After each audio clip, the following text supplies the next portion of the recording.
We're live. We going? Okay, everyone. Okay, everyone. Welcome to Democratic Convention pre-session. Pre-show. It is currently 8 o'clock p.m. EST. And we thank you for tuning in. Democratic Convention stream live on YouTube. And before we start, find us on social media at Voters Tomorrow. And you can find us online at voterstomorrow.org. So today, this live stream is hosted by me, Ryan Buck. I am the outreach ambassador at Voters Tomorrow, social media coordinator. I am joined by Justin. Justin is our finance director. Shonda, our political director, and Santiago is our executive director, as well as Virginia, who is our national organization and chapter developer. Do you guys want to say hi? Hi, everyone. Hello. Hi, everyone. Hi. Okay, so are we all feeling ready to discuss this whole Democratic Convention and everything having to do with that? Okay. Well, we might as well get right into it. My first question is for Santiago. What do the Democrats need to accomplish? How can they do so? How much time until real results? Right. So I think one of the main things Democrats need to accomplish is show that the anti-Trump coalition is completely united. And I think they're on a good track. They're bringing in Young Kasich. They're bringing in progressives. They have Bernie Sanders. They have Elizabeth Warren. They have AOC. I think the main thing that they need to do, and one of the most complicated things they need to do, is show that Biden is a consensus candidate, that he appeals to those on the left, he appeals to those on the right, he appeals to those in the middle. Joe Biden clearly had, I think some people are talking about echo, so I have no idea what's going on there. If you guys want to move on, I'll come back after I somehow fix the audio.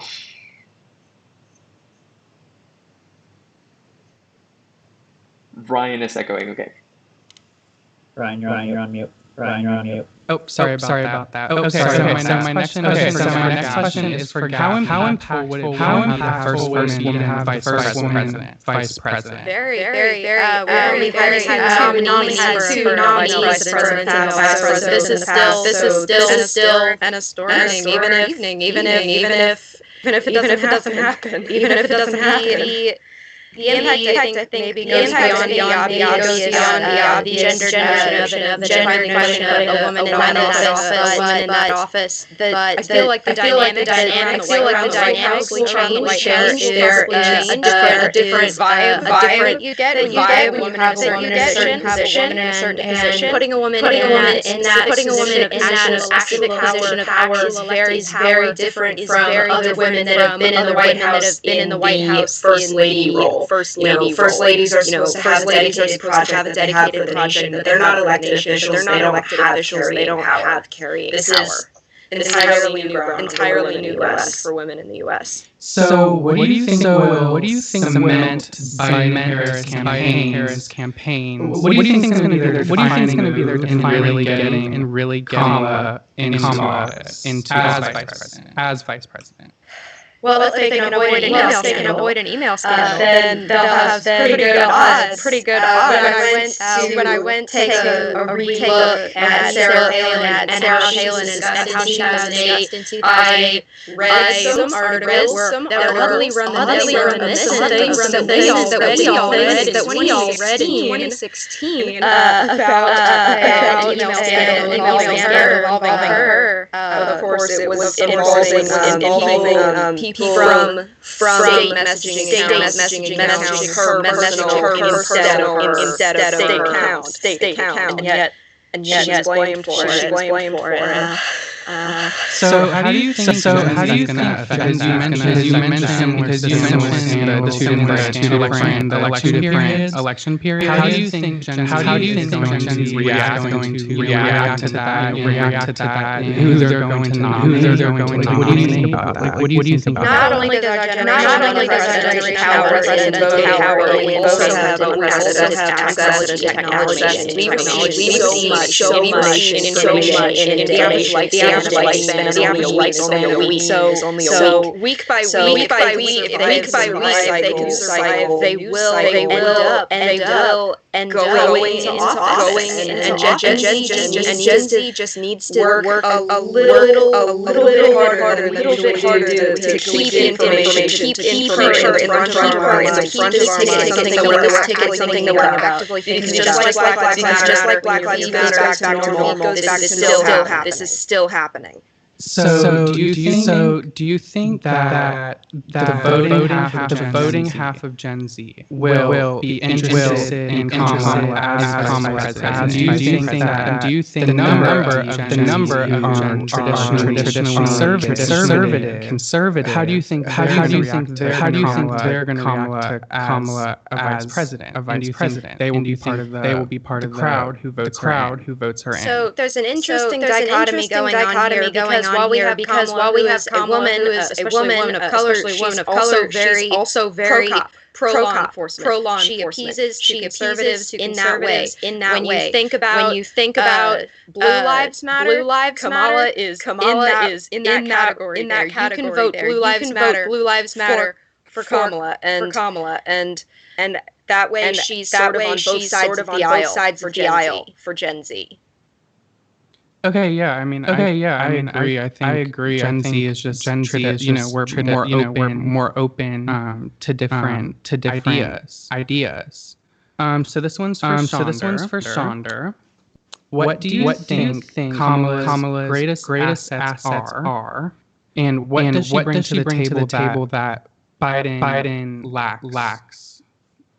I think that she's a really strategic pick for the Biden campaign in a bunch of ways, right? So the role of the vice presidency has been different depending on who's been different depending on. But one thing that we definitely saw in 2016 the way that these vice presidential nominees tend to act as the kind of surrogate fighters for the presidential campaigns, right? Because less so with the president who likes to make use of his Twitter account for directly speaking with people, but generally further above the fray, to stay a little bit further above some of the harder issues to make. So I think that one strength that Kamala definitely has for the Biden campaign is that she's able to go out and quite literally against the GOP ticket in a way that is very succinct, in a way that is very succinct and is very clear. She has an excellent public speaker. So I think that in all of the places where he gets written a little bit as being behind the curve, or a little bit behind the curve, or a little bit clumsy in the way that she speaks, and I think that that's a huge asset. And I think that that's a huge asset to them. I also think that there is this historical motivation ticket aspect to it, because she would be the first, because she would be the first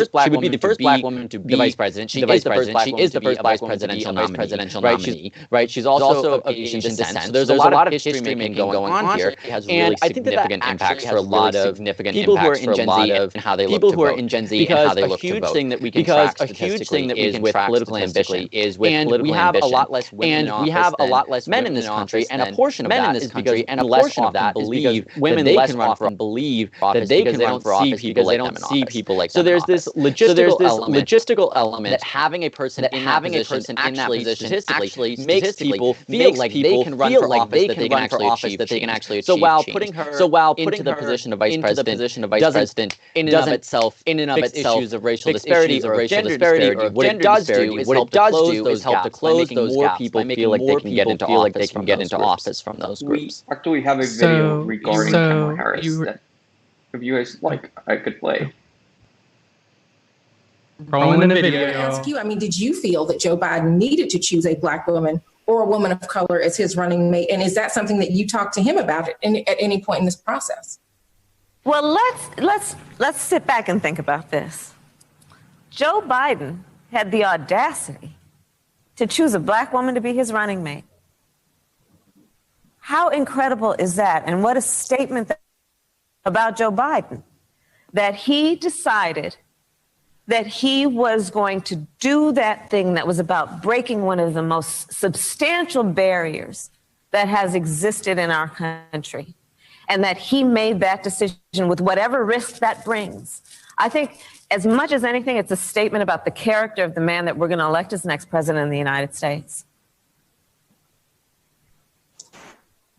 Yeah, I mean, you talk about that as a risk. I mean, there are some people who have asked me, if they thought that Joe Biden was making the safe choice by doing that. I certainly don't agree with the premise of that question, but I wonder what you think about the risk that is that is the choice that he made, that he did choose you, and he is making a historic choice. There's never been a Black woman nominated for vice president as on a major party ticket before. Right. And so that it's a statement, I think, about the vision that Joe Biden has about who we are as a nation and the future of our nation. And that's one of the things, frankly, about who he is that gives me such excitement about the Biden-Harris ticket. Because the Biden-Harris ticket is about an agenda that is about representing who America really is, and knowing that among us, there may be those who seemingly have nothing in common, but have everything in common. Joe Biden knows that. And it is also about saying that this is going to be an administration, the Biden-Harris administration, that is focused on the future of our country, motivated by what can be, unburdened by what has been.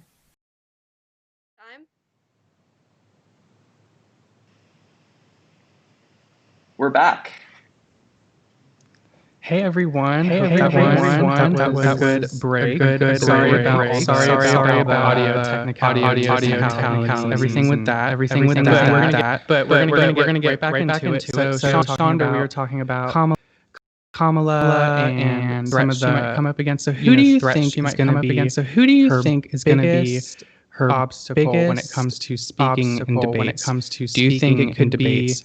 Do you think it could be Mike Pence or Mike Pence or anybody else in the House, Senate, or anybody else willing to Senate, anybody willing to take her on? Well, I think that one thing she definitely has in her corner is that there's only one vice president, right? And Mike Pence has exactly one prior debate to this 2016 vice presidential debate, as opposed to Kamala, who went through a number of debates, and she's really a formidable cycle this year, and she's really a formidable. So she definitely has the leg up in those debates. So she definitely has the leg up in terms of experience at the presidential level. There's also the advantage sort of the nebulous debate that occurs on Twitter and that occurs on social media, because Mike Pence and his generally are with a little bit of an older audience, they're a little bit more ideologically conservative, but also the defining aspects whereas of her presidential run was being very in tune with technology, very in tune with social media, technology, very in tune with social media. Her videos consistently had merchandise, all of the videos prepped to go after she really shined. Debate moments where she really shined. So I think that will not face that much opposition from the vice president in a sense that would be threatening to her. I do think that one thing that will become dominant in this cycle is the relationship with her. The president's already begun similar ideas to what he threw out about President Obama and his birther theories. He also really harshly criticized the interactions between Kamala and Biden in the primary debate. So I think that his VP is probably going to be a little bit more subdued. The president himself has made it very clear a lot of his campaign emails of Kamala Harris. A lot of his campaign emails have already described her quite harshly. So I think that that's going to be a bigger hurdle for her to overcome. Yeah, I definitely agree with you on on your social media, on your social media point that I think really great job right from the start with social media that she was able to already capture young voters and has young voters and has voters and the lower half of Gen Z are not able to vote yet. And I think that she has a really good hook there, but I think Trump is also competing with her on the social media front, not because he's putting out merchandise, but because not because of those reasons, and there's so much, he tweets so much, and there's so much activity from him that he seems very reachable. So what do you think going to happen. So let's say Biden Kamala gets into office, their administration office. Do you think that she'll be using social media the same way? Like, why would she be using social media that way? Like, why would she be using social media that way? I think that's a very interesting question, particularly because this is going to be a Harris administration. You would have a president who had served 8 years under the vice presidency, who has a very knowledgeable idea of what that office is like and what it is able to do. So I think that in one sense, she's going into the office with a huge advantage in the situation because her president knows the gears of where she's going to be. Whether or not she engages with social media more, I think is an interesting question because I think it's an interesting question because I think that the vice presidency assumed a particular goal on which it's been very focused, and whether under her potential term as vice president, if that was law enforcement reform, or if that was healthcare reform given the pandemic, healthcare reform given the pandemic, I think that it would depend largely on what she chose as her big goal as the vice president and what she chose to get more involved in. So I think that if it's something like law enforcement, where people are very concerned about the individual interactions that they're having, then I could totally see social media coming more to the forefront. Whereas I think that if she's working on something like healthcare that's generally a little bit more policy driven, then we might see a step back from that. Okay, I can definitely see that happening. I completely agree with you. Justin, speaking of social media, a lot of government officials have been making endorsements known and sometimes using social media as their first outlet to get this news out. Previously, they would have to usually go on TV or the radio or any type of print form before technology and social media really advanced. What endorsements are particularly valuable during this convention and why? Yes, I think it's important, like Santiago mentioned, it's important to note that Biden's pulling in endorsements not only from traditional Democrats, but also progressive Democrats as well as Republicans. So for example, tonight we have speaking former Ohio Governor John Kasich, who is a Republican. And it's important to see that he's able to pull these endorsements not only from one side of the aisle, but bring everybody together for what he believes is the greater good of getting Trump out of office. Are any of those endorsements speaking tonight? And are there any that really missing tonight?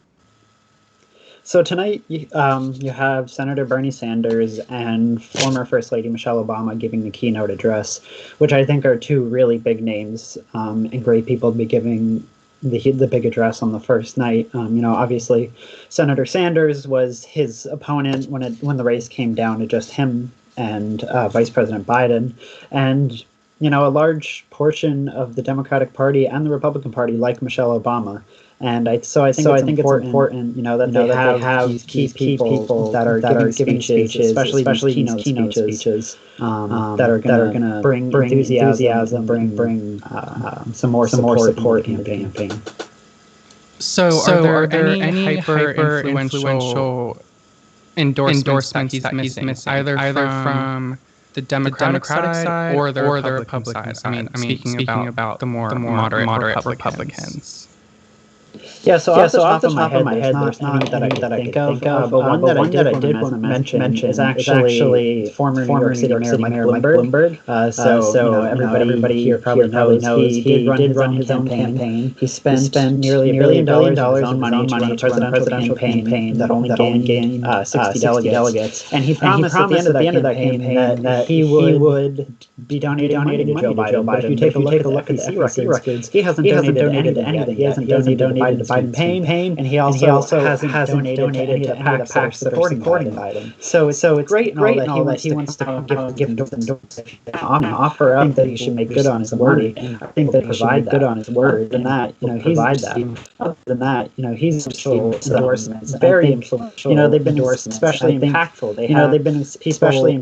They have former people opponents in the race for presidential campaign, opponents in the race for presidential state reps, state governors, anybody across state senators, anybody across the political spectrum that you could think of. And like I keep saying, it all comes back. And like I keep saying, it all want to make sure that you're pulling in the progressives, that you're pulling in the progressive moderates in the Democratic Party, and the more moderates in the Republican Party, and the more moderates in the Republican Party. At the end of the day, it comes down to if he's able to establish this coalition, establish this coalition, what takes him to the White House. What takes him to the White House. Okay, so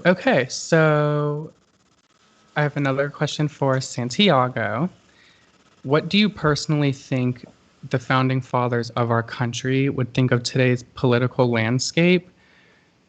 All things involved, technology, everything. Like, I just want to hear a summary on what you think they would be thinking, what they would write about that.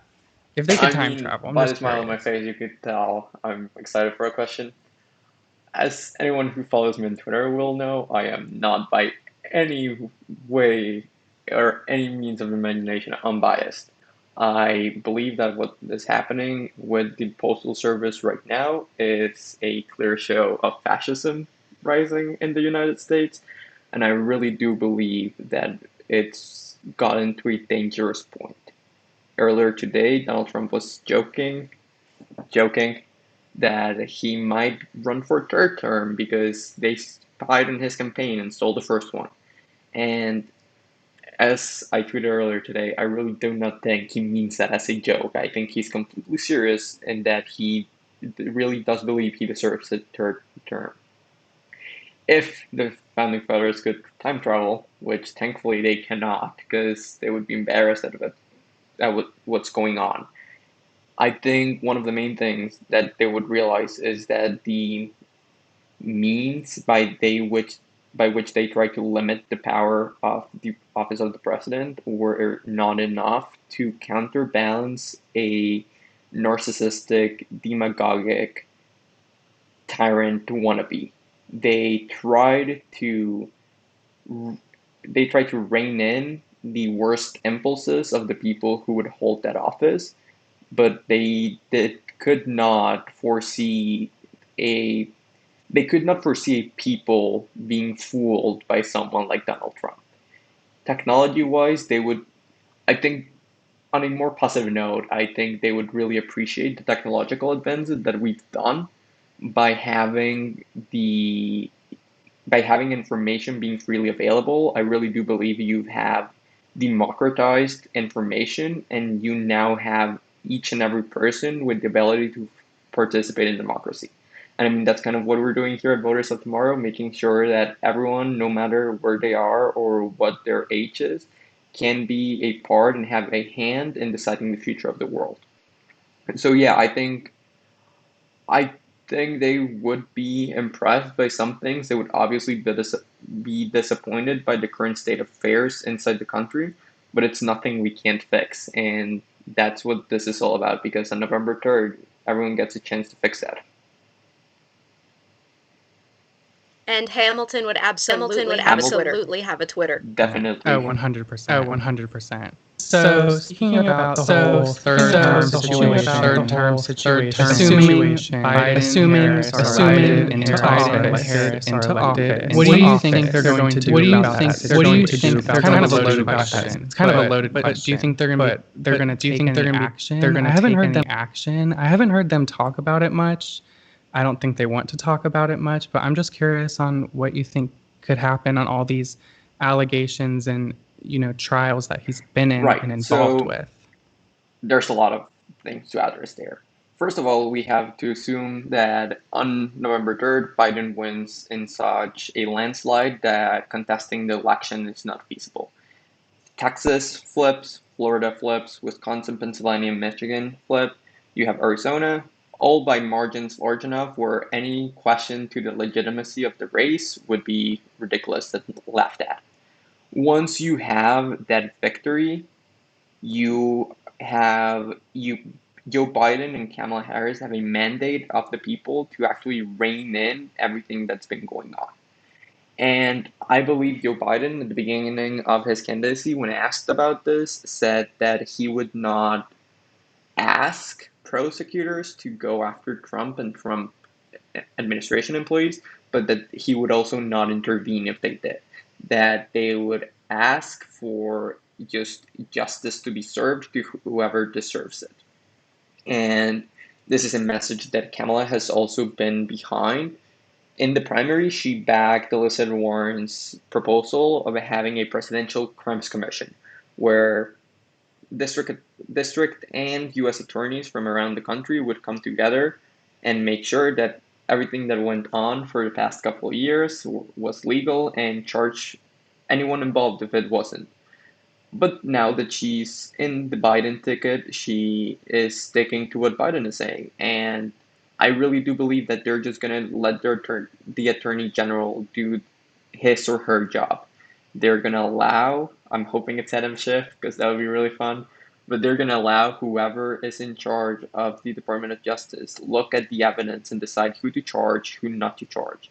And I also think Congress is going to have a big responsibility to pass laws to make sure that this never happens again, to make sure that if somehow in a nightmare scenario someone like Donald Trump was elected again, that he would not have the ability to do what Donald Trump has done. The damage that he's done to the international standing of the US has been astronomical, and I don't think it's even possible to begin to repair it in a presidential term. He's damaged so much that I don't think Biden and Harris will have enough time in their first term to fix it. So preventing that from happening again should be a high priority for Democrats in the next administration, and I really do believe justice will be served to whoever deserves it. And just to jump in on that too, there's always been different models of kind of the post-presidency, right? So obviously after Bill Clinton's term, his wife was in the Senate, so that was a little bit of a different situation. But by and large, presidents after their term tend to kind of go off quietly and pursue new projects. Should he not choose to pursue that route? For example, several times after Roosevelt was president, several times after there was social media there, but certainly media there, but certainly media there, but certainly not to make a lot of desired administration would not be able to happen. There was time that happened on the way out of the office. There was feelings on the way out of the office. So I think that because the current day and age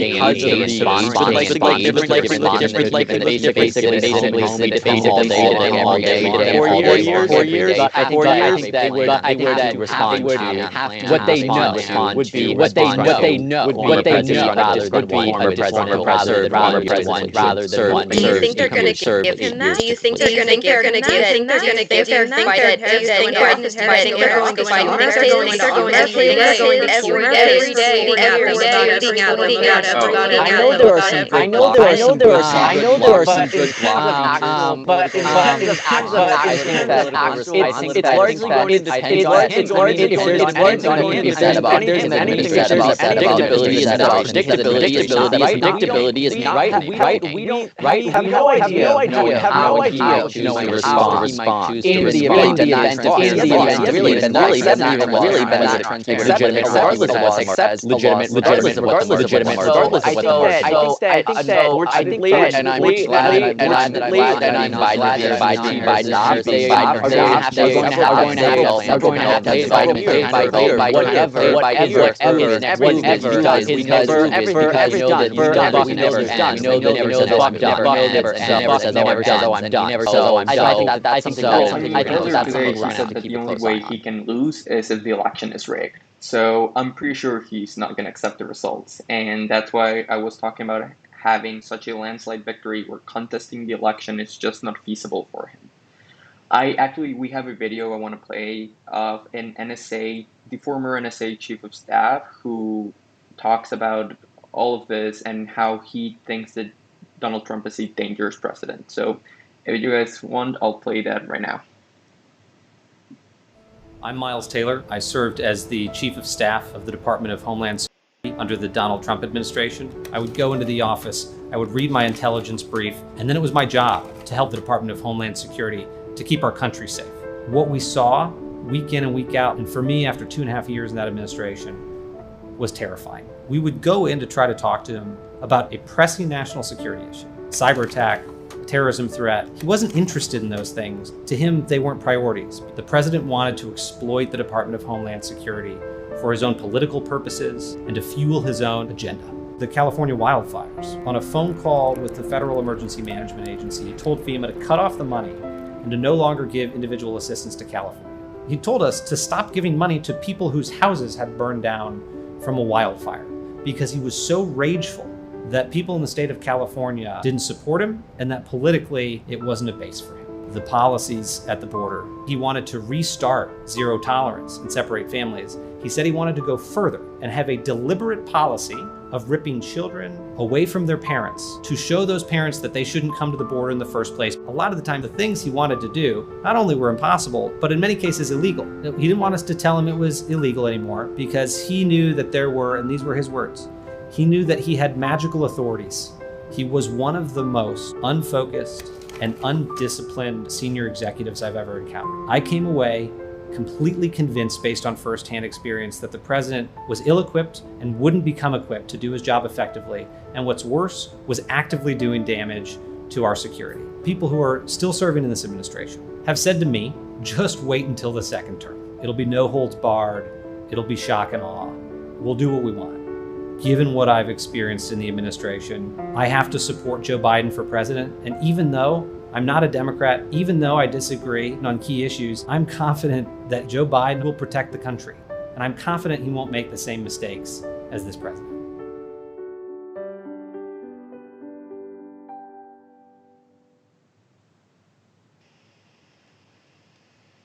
Great. So that was the NSA Chief of Staff who is now endorsing Joe Biden.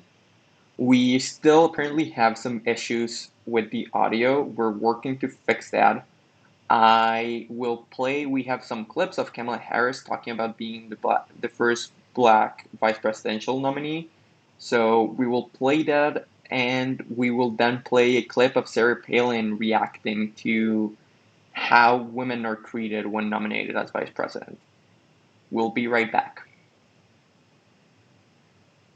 I want to ask you, did you feel that Joe Biden needed to choose a Black woman or a woman of color as his running mate? And is that something that you talked to him about at any point in this process?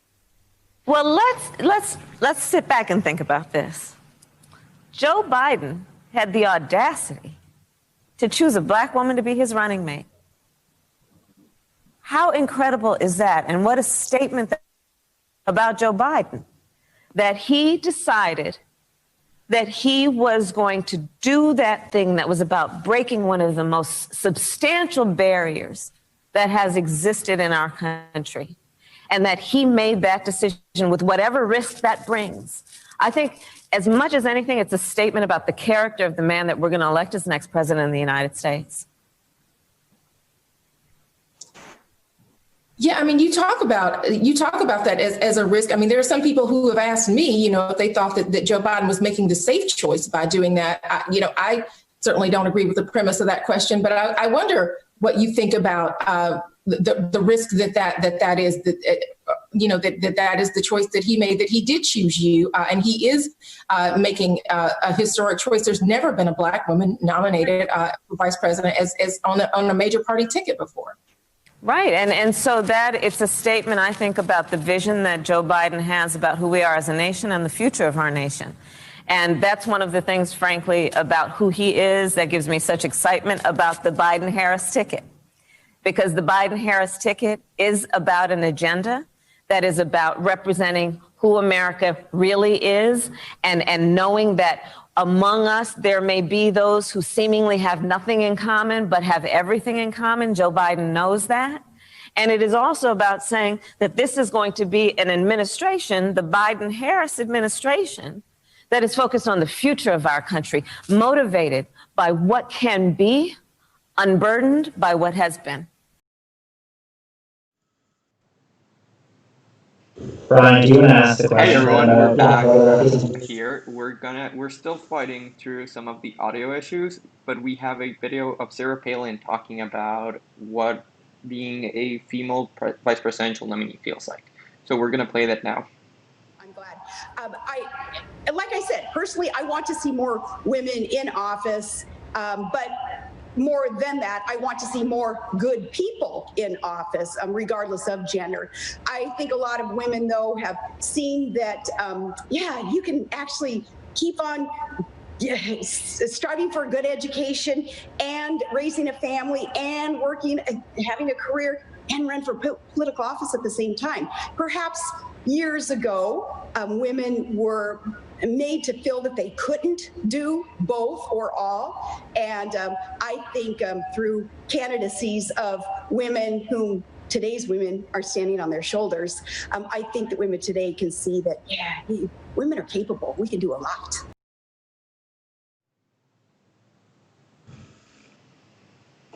Great. So I believe we might have fixed some of the audio issues. We'll try to proceed with the stream, but please let us know in the chat if there's any issue. We'll work to resolve it as fast and as good as we can. So yeah, Ryan, back to you.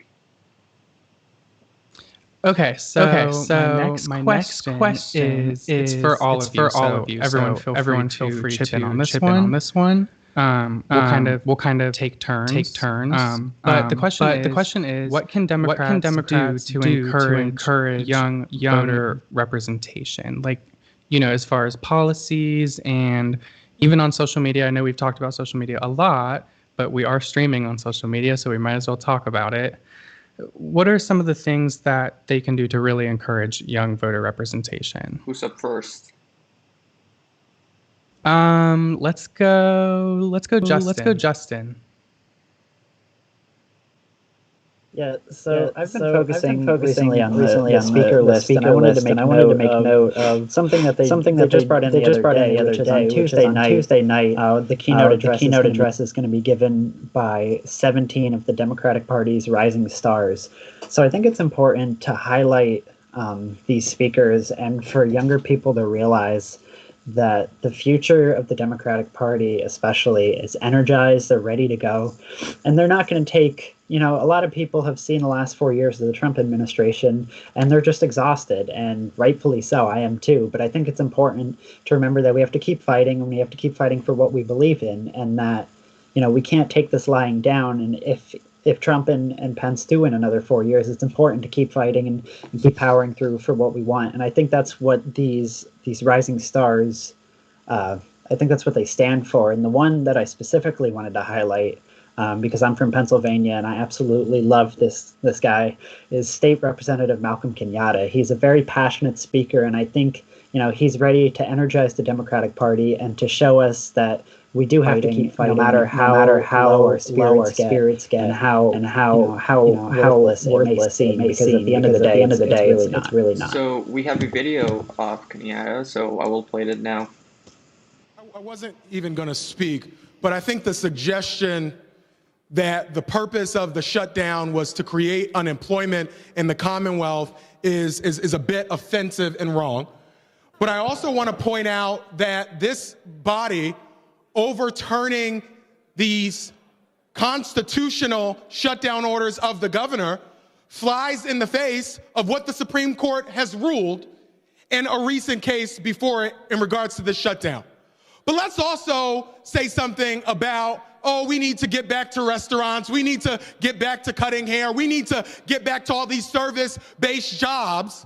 What we're demanding right now, and what folks are demanding, is that they get to be served, that they get to go to a restaurant and sit down and be served by a service worker who they refuse to pay a $15 minimum wage. Point of order, Mr. Speaker. Yes, you can boo, but it's true. Point of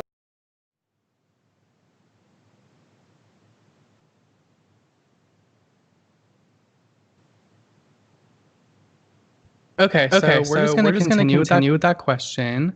Love to hear from you on this topic. I know we on this topic. I know so I'm curious about your opinion on all this.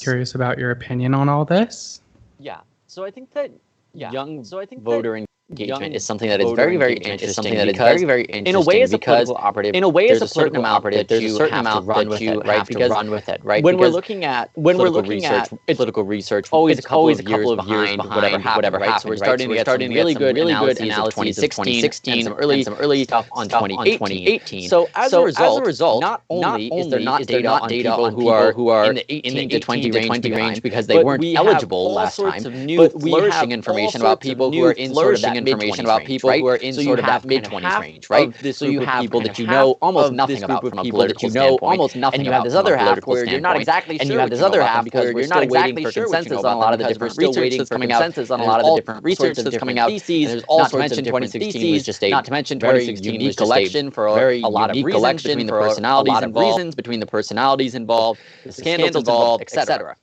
So as somebody who's working on both of these campaigns right now, I think the million-dollar question, and one which I think they're going to be very bad at answering, is what incentivizes young people, right? Because it's a very question, especially in a time where many of us are not questioning, is it worth it to go see these friends that live a certain distance away? Is it worth it for me to go to this event away? Is it worth it for me to go to this event where I'm not sure that I know everyone, right? So we have all of these new calculus equations in our lives about whether or not we choose to do things. And those are only compounding onto the already complicated questions of why do young people choose to do things. So I think that while social media pushes and voting drives are excellent ways to gauge whether or not young people are politically motivated in a given area, I think that the million-dollar question right now for any campaign is, are they actually going to go do it? The answer is that we simply cannot know. A lot of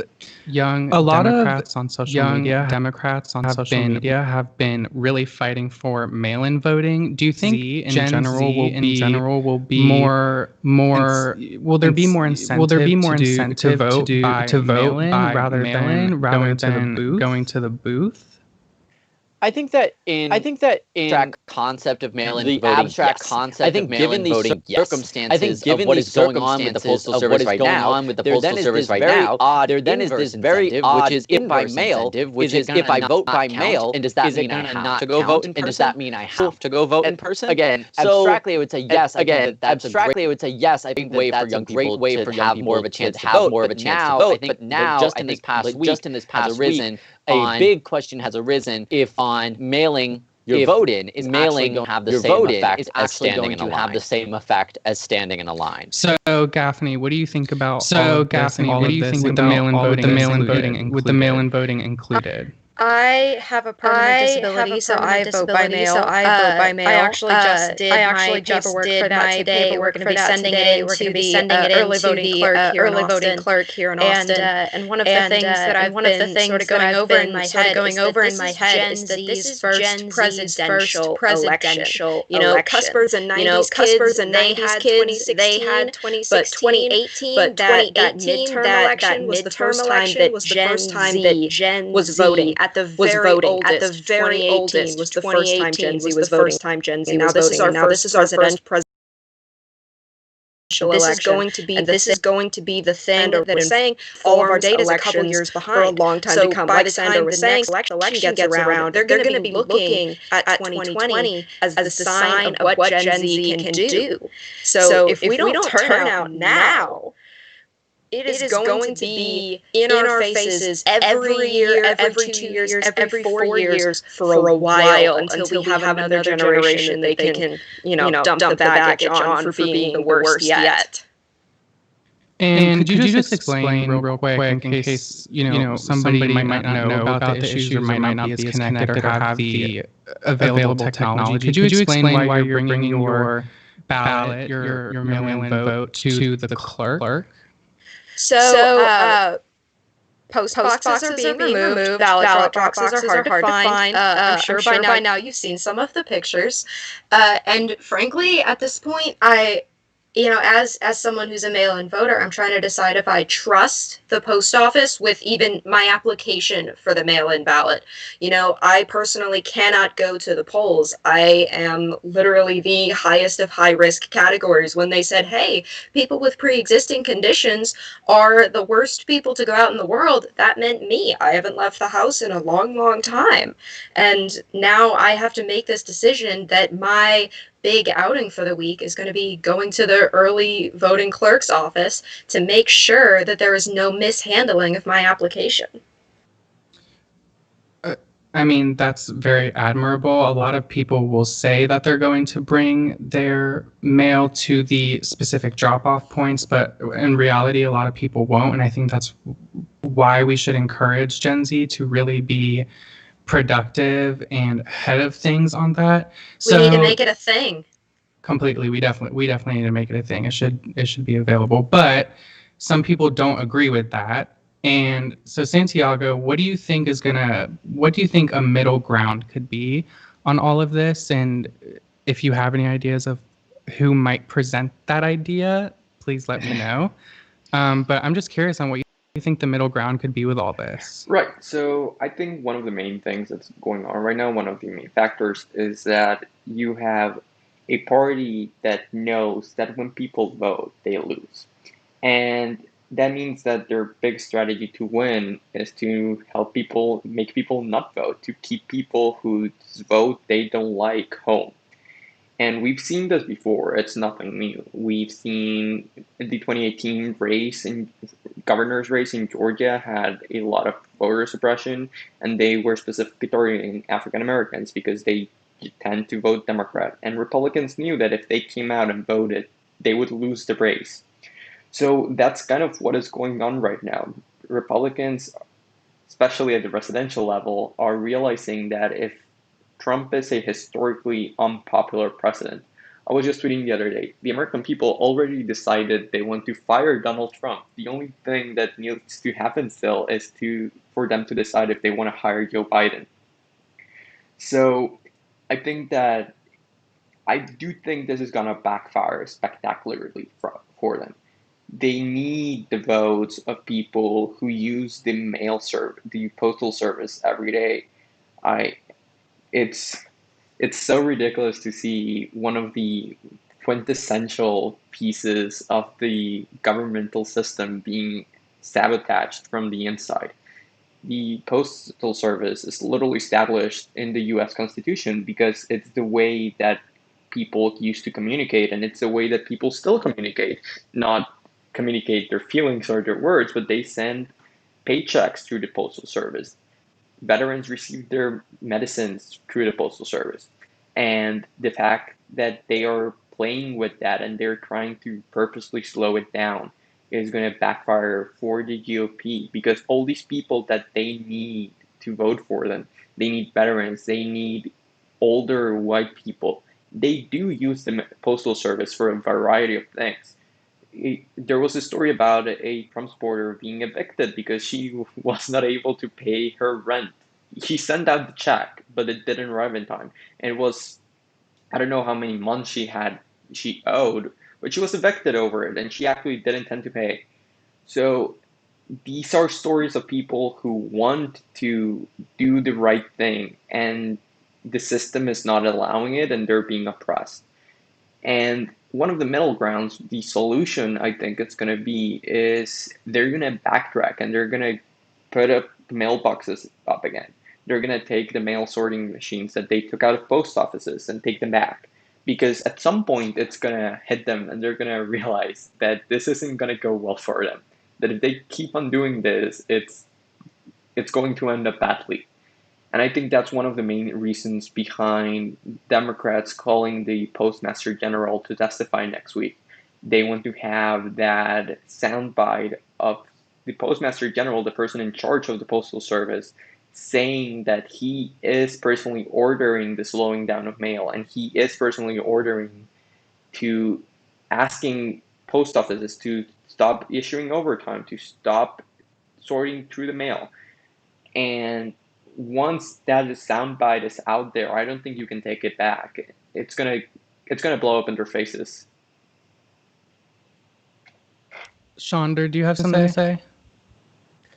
Yeah, I was just going to add with sort of the way that the post office is so quintessential. I'm thinking to a few months ago when we were working on our educational system that we do use with VOT, and when we were talking about government agencies, the USPS was the example because of how forefront it is, and because of how automatically I'll take it, and it's actually quite funny now to see right as the school year is about to begin, all of a sudden there's a very intense light of the USPS that there was not a couple months ago. I think that very real consequences of these actions on Americans can't be overestimated. I mean, pharmacy by mail alone, if you think about the ripple effects this has, not just in terms of people receiving their medication or not, but that means that it's going to backlog to insurance companies, which means it's going to backlog to brick-and-mortar pharmacies, which in many places are also retail establishments. So there's very tangible, lived economic policy effects to what they are doing that are going to take just a second to happen, but once they do are going to get very bad very quickly. Okay, so I have one more question for all of you before we wrap things up. So I just want a short summary on this one. It's also kind of a loaded question, but short summaries, okay? So where do you AOC in the new generation of Biden, what effect do you think obviously more agencies are going to be voted into office, what's in your opinion? Santiago, go first. As people who follow me, and as you guys know, I'm a big AOC fan. I fully expect her to be Kamala Harris's running mate in 2024. Green ticket. But yes, so I do think that as Gen Z grows in numbers, well, we are the largest generation, but as our voting numbers grow, we are going to see more young and progressive people be voted in. And I think AOC is a perfect sign of that. I think she represents a voice that was previously unheard in Congress. She represents the voice of the people who grew up with social media and they know how to reply when someone attacks them there. She knows that when they try to bog you down because you were a bartender, you just show them that that is not a demeaning thing. So I definitely do see that type of politician popping up more and more. And we're starting to see it. I mean, progressive Democrats are winning more and more primaries against establishment candidates every election. And I think that's going to be more and more common as we move forward. Gaffney, what do you think about it? I obviously am a big fan of AOC. I follow her everywhere that I can. I love seeing updates from her. It makes me feel good to see these updates. But I'm concerned on one hand that if she and Kamala go on to this ticket in 2024, maybe Biden will be ready to give up the office on one hand, and that's a minor concern of mine that I've got in a pocket back here. The second concern would be people talking about her credentials and the whole race is going to be about her credentials. She's so young, her experience. But when Obama ran in 2008, he was a single-term senator. He went on that ticket as a one-term senator. Okay, at that point in 2024, AOC will have been in office for a while. She will be ready for that ticket, and let me just say, she has a degree in international relations and another degree in economics from Boston University. I think she's infinitely more qualified than the current occupants of the Oval Office. So, I mean, that's just sprinkles for me. That's amazing. So Chandra, what do you think about that? What do you think about that? On one hand, I think that the idea of an AOC is very fun to think about. On another hand, I think that there's a very real political future for her that takes on a more, at least for the next of her career, more of a mentorship. Because right now we can see that she's done a lot to move money for other progressive primaries across the country in a way that a way that as much infrastructure for. So like if you're a Democratic candidate right now, there's a lot of money, but not from the same wing as AOC. So I could actually see there being a little bit more of a breather before where she is and her next step while she builds a base similar Congress across the country as she starts to push out policy areas and get progressive candidates. I think that we all know that AOC is a very smart woman. If she wants to walk into the White House, she wants to do the House on her side. And I think that I could very much see her taking some time in 2024 particularly, where a lot of these senators who are older in age right now are going to be perhaps not around anymore. She might be trying to move things to get more support in her corner. Would be my guess. Okay, and Justin.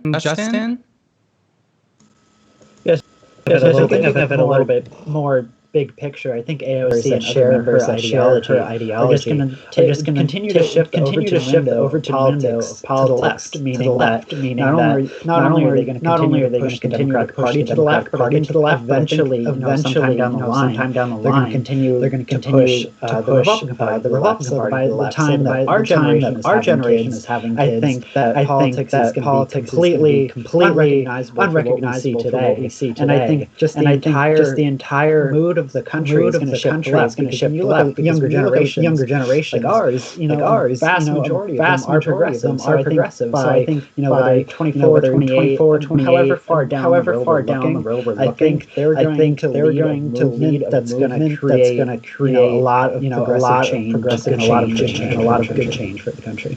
Okay. Thank you everybody who's watched for tuning in for this. We had some difficulties. We really appreciate it. Gaffney, do you have something? Happy birthday to my grandma. Well, happy birthday. Happy birthday. Thank you, guys. Thank you, Santiago. Thank you, Santiago. Joining me today. I realize you guys have to do this. We'll definitely have to do it. Once again, on social media tomorrow and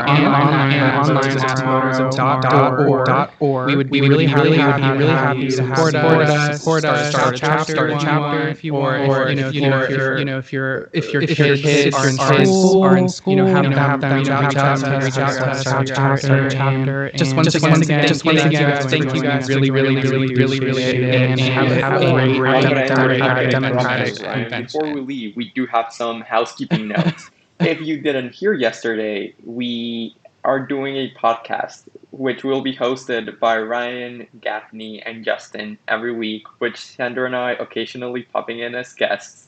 So if you liked what you heard today, definitely be sure to stay tuned. We should be putting out our first episode later this week or next week, and we would love to have you guys there.